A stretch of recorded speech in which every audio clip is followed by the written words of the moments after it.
Ui trời, bà lên đi. Ta cư môi ơi, ta cư môi ơi. Đó là, thấy chưa?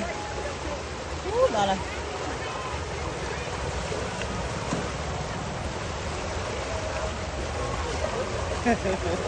Một lại đi cướp.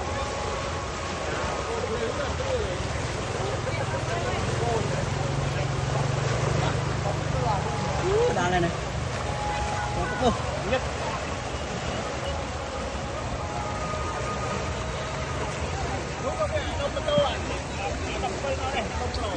Lại nó lái mình nữa chứ.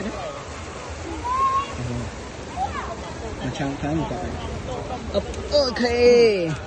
Ôi trời.